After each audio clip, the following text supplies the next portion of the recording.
The joy of being an indie game developer is that you are not constrained or restricted by the whims and tides of the AAA gaming industry, or the pressures of the wider gaming community, and that lack of consumer pressure can lead to some genuinely imaginative games and environments. Long-time viewers may remember that I am a fan of indie games, so whenever I get the chance to review one I always feel a little lucky. And when I was given the demo for Improx Games' upcoming sci-fi adventure puzzle platformer The Last Cube, a game that has already been nominated for and won a number of awards and commendations, it was no exception. With a full release planned for, according to the Steam Store, 2021, really helpful I know, but still better than the ever-present coming soon, The Last Cube has you playing as, unsurprisingly, a cube.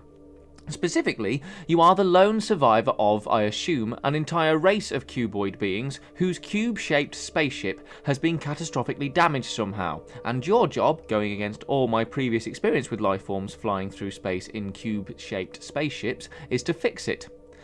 The basics of the game are actually relatively simple. Your cube rolls around the world picking up power-ups in the form of stickers and attaching them to one of your 6 sides. You then have to manoeuvre the cube correctly so that the side with the right sticker on it lands on the necessary buttons to interact with the environment and to complete levels. Not only that, but each of these stickers also imbues your cube with a different ability which assists you in completing the challenges laid out before you. In the demo, we are given 3 abilities: to spin on the spot, to dash forward, and to safely descend from ledges without any stairs, and these all work well enough and show off the capabilities of the game and its engine satisfactorily. We are promised 3 more abilities in the full release, and watching the trailers, these seem to be the ability to control or possibly create more cubes, being the last one you are otherwise all on your own, to reverse gravity, to quote-unquote walk on your corners, and to teleport, all of which looks very cool in the trailers, but we will have to wait for the full release to find out for certain what these powers actually do, and whether they are as neatly implemented as those in the demo. But I think we'll be pretty safe on that front.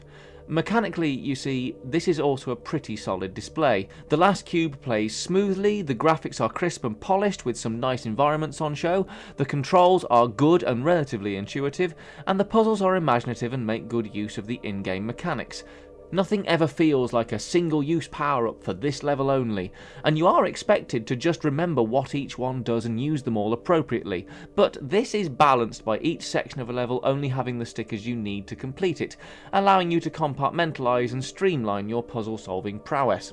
Also, despite definitely needing lateral thinking to solve, none of the puzzles require a genius intellect, nor have a logic all of their own separate from common sense, 2 traps puzzle games fall into all too often. And the freely available hint system means that, however long you spend trying to figure out a puzzle, you always have the option of asking the game for a helping hand in at least landing the cube where it needs to go, so you aren't stuck rolling around forever when you finally do figure out the answer to the conundrum.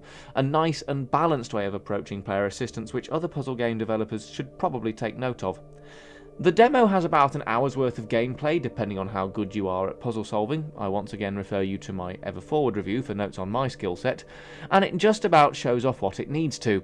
It would have been nice to have a go at the other abilities, and perhaps a playground type demo rather than one that showed off the opening levels might have served as a better showcase, but a development team of 5 people can only be expected to do so much. Ultimately, The Last Cube is a good-looking, solidly produced adventure puzzle game, and the demo does what it needs to do. Since it is a demo, as is tradition, we won't be scoring it out of 10, but I have seen enough going on here for a fairly confident 1 to keep an eye on, particularly if you like lateral thinking, sci-fi inspired cube-based games, a niche market to say the least. In all seriousness, if imaginative puzzle games are your thing, or if you are, like me, a sucker for a smart-looking indie title, this is probably going to be a pretty good one, so I'd recommend checking it out. I've been Chris for Invicta magazine, and thank you for watching. Let us know what you think in the comments, and if you enjoyed it, please do give this video a like and a share. Don't forget to hit that subscribe button and keep up with all our latest content. You can also find us on Facebook, Instagram and Twitter, plus we stream regularly on Twitch, and you can find all those links in the description below along with our website. See you next time. Goodbye for now.